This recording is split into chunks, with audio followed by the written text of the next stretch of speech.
Namaskar. The Honorable Prime Minister of India, Shri Narendra Modi ji, the Union Minister for Law and Justice, Shri Kiran Rijiju, Minister of State, Shri S.P. Singh Baghel, my distinguished colleagues, Shri Justice Sanjay Kishan Kaul and Shri Justice Abdul Nazir,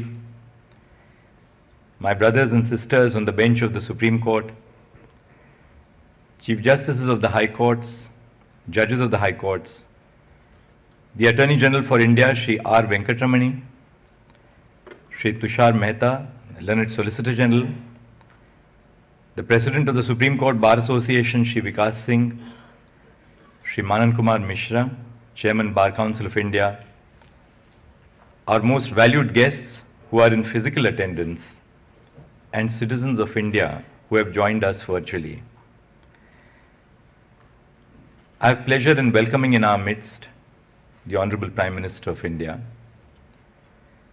We are gathered here to celebrate the adoption of the Constitution of India, the foundational document of the world's largest democracy. Lawyers and judges spend their time and years unraveling the text of the Constitution. But the story of the Indian Constitution is not a story only of legal text and legal interpretation. It is a story of human struggles and sacrifices. It is a story of undoing injustice against the marginalized sections of our society, the women, the disabled, the Dalits, and members belonging to tribes and segments situated in far-flung areas of the country. It must be remembered that the marginalized communities were the first to plant the seeds of the constitutional ideas of liberty, equality and fraternity on Indian soil. The first wave of resistance against the colonial power came from the indigenous communities of India. Our Constitution is a social contract entered into between those who were in power historically and those who were oppressed and sought to change the power hegemony and chose to govern themselves. Coincidentally, this year marks 75 years since our nation attained independence. India's liberation from colonial rule and the drafting of the Constitution were simultaneous projects. The prolonged struggle for independence culminated with the demise of the colonial reign and the birth of an independent nation governed by self-rule.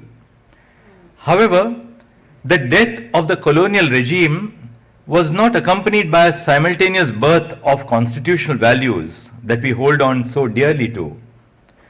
When India gained her independence, she was invested with social evils. As the first Prime Minister said on the eve of independence, the past clings on to us still in some measure, and we have to do much before we redeem the pledges we have so often taken. That has been the continuing constitutional project. As the Supreme Court said in its judgment in 2018 in Indian Young Lawyers Association, besides the struggle for independence from British rule, there was another struggle going on since centuries and which still continues. That struggle has been for social emancipation. The Constitution of India is the end product of both these struggles. The Constitution of India is to a large extent aspirational, for it seeks to deliver political freedoms and civil rights, attempting to shrug off the colonial baggage. It seeks to remedy the injustices that are suffered in a socially hierarchical society. When the Constitution was adopted, the social, political and economic realities of our nation were in stark contrast to the aspirational ideals in the text of the Constitution. The Constitution entrusted the legislature, the executive and the judiciary with the role of bridging this gap between constitutional ideals and social reality. I am conscious that colonial and pre-colonial courts followed an approach of reluctance, disinclination, and inaction in protecting the rights of citizens. For instance, scholars and historians have documented the refusal of colonial courts to interfere in cases involving socio-religious custom, even if the rights of the marginalized were violated. With the birth of constitutional democracy, the culture of reluctance was replaced by a call for a dedicated judiciary to protect the rights of citizens. All judges across the courts in India, ranging from the district courts to the Supreme Court, must reflect upon the constitutional vision of securing justice, equality, and liberty. There is a need for us to introspect on our actions and decisions and to question our own prejudices and preconceptions. For until we open our minds to multiple views of persons with varied lived experiences, we would be lacking in our role as judges.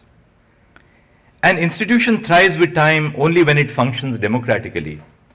I believe that as the Chief Justice of India, it is my responsibility to collaborate and consult my sister and brother judges at the Supreme Court, the Chief Justice and the judges of the High Courts, members of the District Judiciary, and the stakeholders of the institution. It is crucial that we tap on the experience of the diverse section of people who are part of the judiciary. Their knowledge and understanding would undeniably strengthen the institution.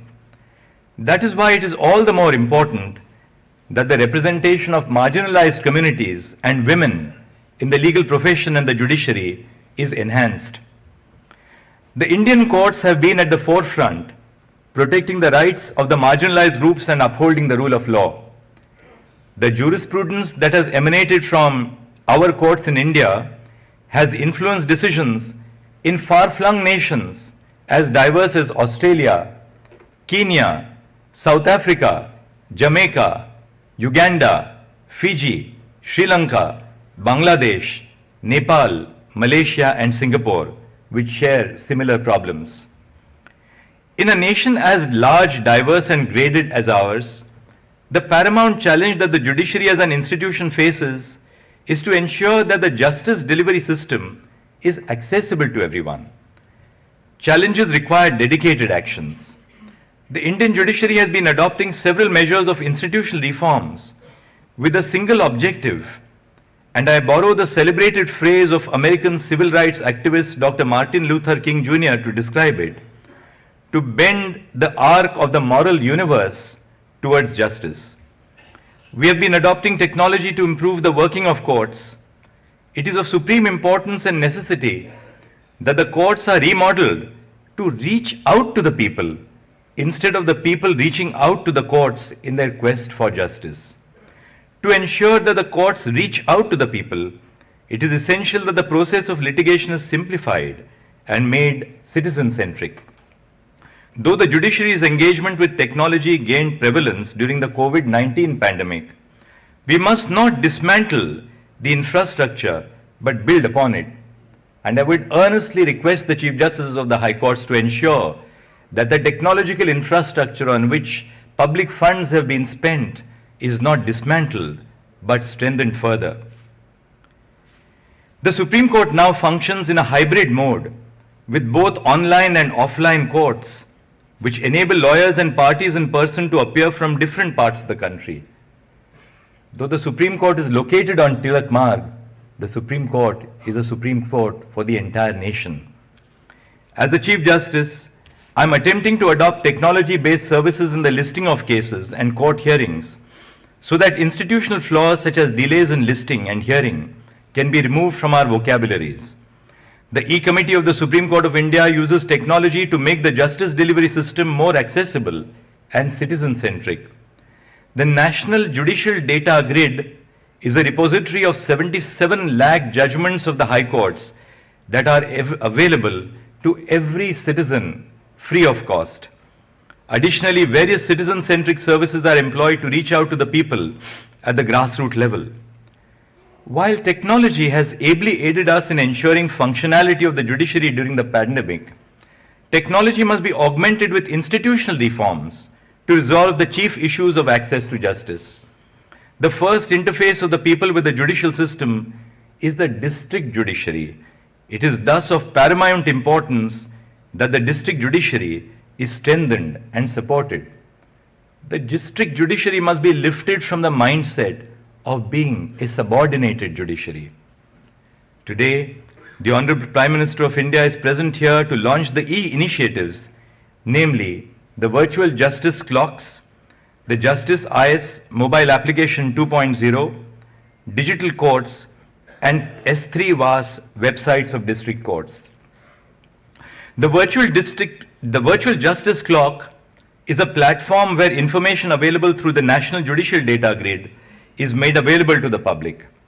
Virtual justice clocks for the District Judiciary of India are a real-time informative public dashboard which provide information in 3 levels, covering all the states, districts, and court establishments in India. The dashboard provides real-time status which is refreshed and updated every 15 minutes. The Justice Mobile App 2.0 is developed for the judges of the district courts in the country. The app is provided to judicial officers to monitor pendency and disposal of his or her court at the handset 24/7. Digital Courts is a green initiative of the Indian judiciary in the form of a desktop app that has been developed to make courts paperless or digital. It provides an easy-to-view case files documents while sitting at home. Judges can view all the case-related pleadings, charge sheets, court orders of both civil and criminal cases which aim at making the court paperless. And finally, the initiative's S3 VAS website. The acronym S3 VAS stands for Secure, Scalable, and Sugamya Website as a Service.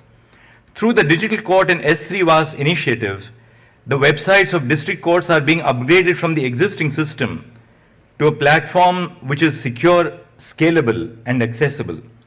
Content published on the website is accessible so that even persons with disabilities, including visual disabilities, would be able to access the information using assistive technologies. These initiatives reflect upon the commitment of the Indian judiciary towards providing access to justice to our own citizens. Our endeavors to enhance access to justice, this must not be understood in narrow terms of enriching the experience of those who are already in possession of access, but by reaching out to those groups and communities that are denied basic rights.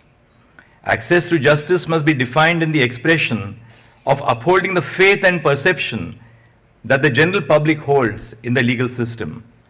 I can assure everyone that the initiatives launched today are a part of a larger technological and institutional advancement of the Indian judiciary to ensure that even the most disadvantaged communities in the country do not stumble while reaching out to justice. Before I conclude, I would like to emphasize on the relevance and constitutional values, not just to the judicial branch, but to all institutions and sections of the society. The evolution of a society can only ensue on the foundations of liberty, equality, and fraternity, the trinity of values highlighted by Dr. Babasaheb Ambedkar in his last address to the Constituent Assembly.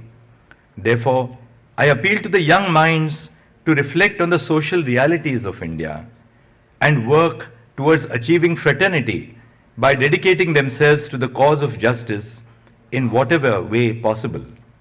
Sometimes, change happens by small acts of kindness.